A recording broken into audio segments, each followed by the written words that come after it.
You assume that the worst things happen on stormy nights, don't you? You picture the cliched crack of thunder, the rain lashing against the windows, washing away the sins of the city. But you're wrong. The rain is a mercy. It cleans. The true horrors of this job always surface during the heat.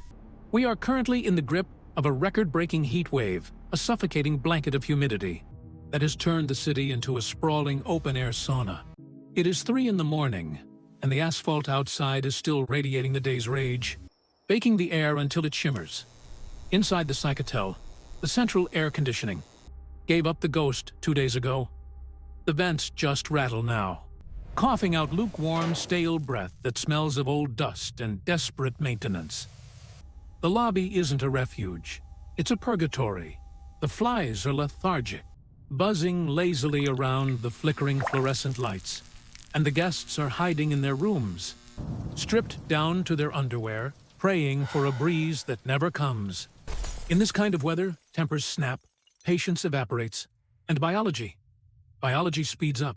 That is the enemy tonight. Not a ghost, not a gunman, but the inevitable, accelerating process of biological decay. Room 305 has become the epicenter of this stifling nightmare. The man inside, let's call him Mr. Graves, checked in 3 days ago, just as the mercury started to climb. He was a nondescript figure then, the kind of man your eyes slide right over, average height, thinning hair, a cheap suit that looked 2 sizes too big. But looking back, there was a discrepancy. He was sweating, yes, but he was shivering. His skin had that distinct clammy sheen of someone whose sympathetic nervous system is misfiring, fighting a war against panic. He paid for a week up front, slapping a credit card on the marble counter, with a hand that trembled just enough to be noticeable. He didn't ask about the amenities. He didn't ask about the breakfast hours. He only asked about the ice machine on the 3rd floor. He wanted to know if it was functional.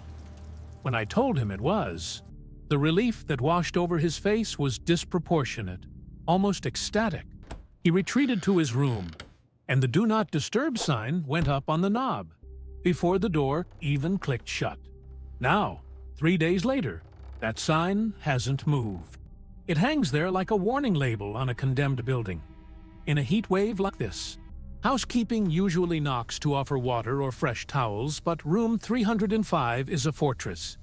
The hallway outside his door feels different than the rest of the hotel. The air is heavier there, thicker. As I make my rounds, walking the carpeted corridor, to check the fire exits, I find myself holding my breath as I pass his door. It's not just the heat anymore. There is a smell beginning to bleed through the cracks. It is faint, masked by the overwhelming scent of the hotel's industrial carpet cleaner.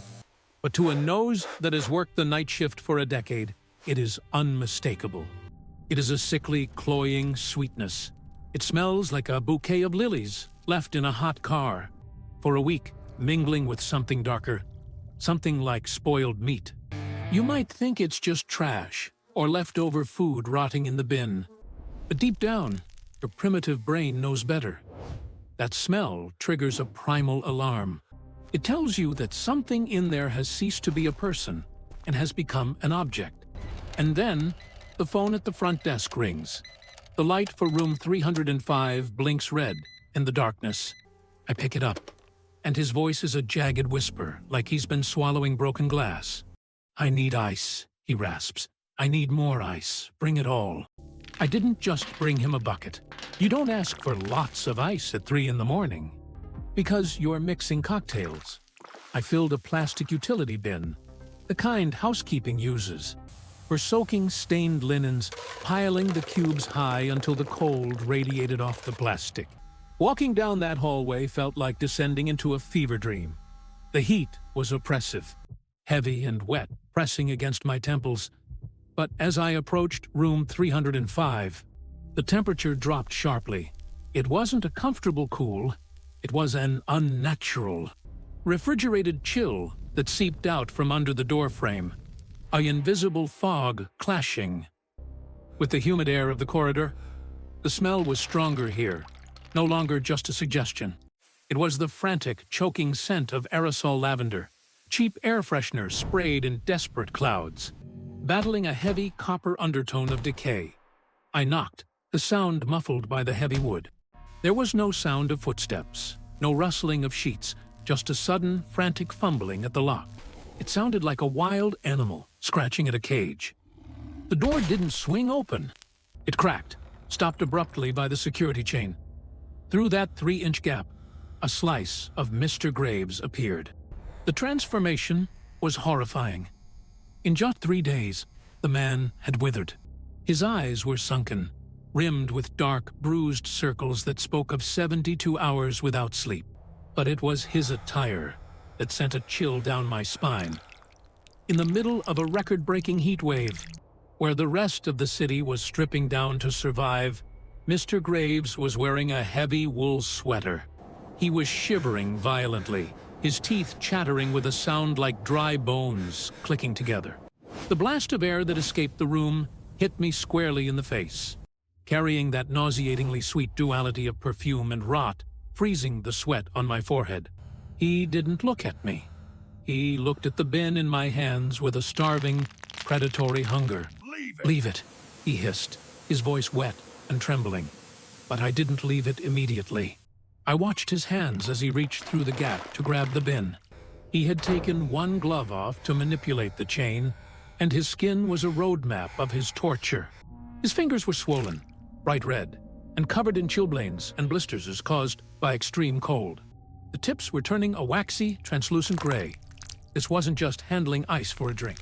This was immersion. This was the hand of a man who had been packing, scooping, and arranging frozen water with his bare flesh for days on end. He was suffering from frostbite in the heat. When he saw me looking at his hand, he flinched, a flash of terror igniting in his eyes. Not the fear of a criminal caught stealing, but the terrified panic of a child protecting a secret. He snatched the bin with a strength born of desperation, the ice rattling violently, and slammed the door. The lock engaged, then the deadbolt, then the sound of a heavy dresser being dragged back across the floor. He wasn't trying to keep me out. He was trying to keep the cold in. You might be thinking this is a disposal job. You're picturing a hitman trying to buy time before he can chop up the evidence and scatter it across the county lines. But you're missing the psychology of the temperature. A professional killer wants the body gone. They use lie. They use fire. They use pigs. They accelerate the process of destruction. Mr. Graves isn't trying to destroy anything. He is trying to save it. The crime taking place in room 305 isn't just murder. It is the grotesque, heartbreaking violation of the natural order known as preservation. He is a collector, and his collection is rotting. The frostbite on his hands, the frantic demand for ice, the refusal to let housekeeping enter. It all points to one singular, terrifying reality. There is a body in the bathtub, and he is trying to keep it fresh. This is the profile of a man who cannot accept death. This is often a domestic tragedy twisted into horror. Likely, the victim is a spouse or a lover, someone he believes he possesses so completely that even biology doesn't get a say in when they leave. The heat wave is his personal apocalypse because it threatens the fantasy he has constructed.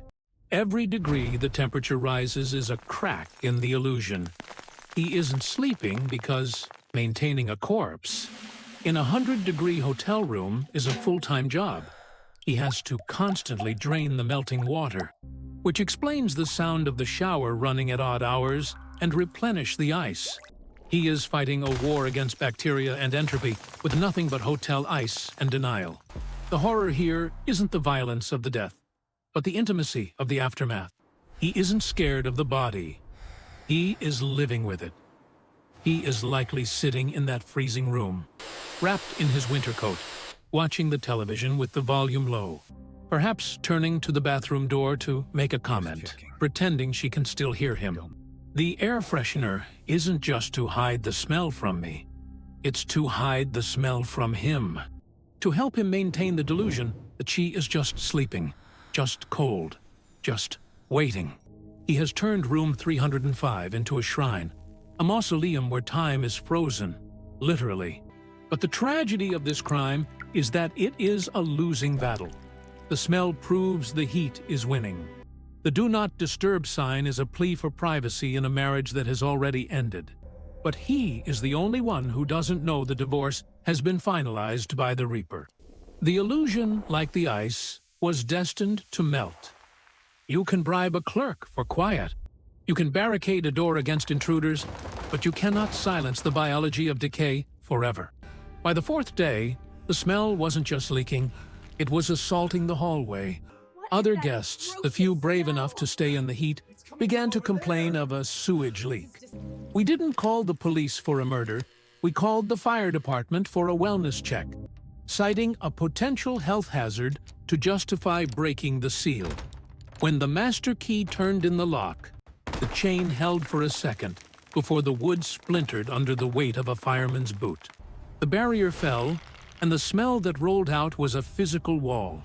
A dense, humid miasma of lavender and putrefaction that made the rookies gag. Mr. Graves didn't fight. He didn't run. We found him sitting on the floor of the bathroom, slumped against the porcelain tub, wearing his winter coat, his frost-bitten hand resting gently on the rim. He looked devastated, not by the intrusion, but by his failure. The tub itself was a tragedy of physics. The mountain of ice he had built was reduced to a gray, slushing soup, floating with plastic bags he had used to try and separate the water from the remains. Inside, well, let's just say the heat had done its work. The woman he loved was gone, replaced by the ugly reality of organic matter breaking down. He looked up at us, tears streaming down his gray, sunken face, and whispered, "The machine, it wasn't fast enough." He was led away in handcuffs, but he looked more like a widower leaving a funeral. He kept looking back, not at the room, but at the bathroom door, terrified of leaving her alone. The room was stripped, sanitized, and the carpet replaced. But the staff knows. We know that room 305 is colder than the rest. So here is the lesson from the night shift. If the Do Not Disturb sign hangs for 3 days, we worry. But if the guest asks for ice, buckets of it, mountains of it, while the rest of the world is burning, we don't wait 3 days. We knock. Because sometimes the scariest thing isn't what a person is hiding, but what they are trying to keep.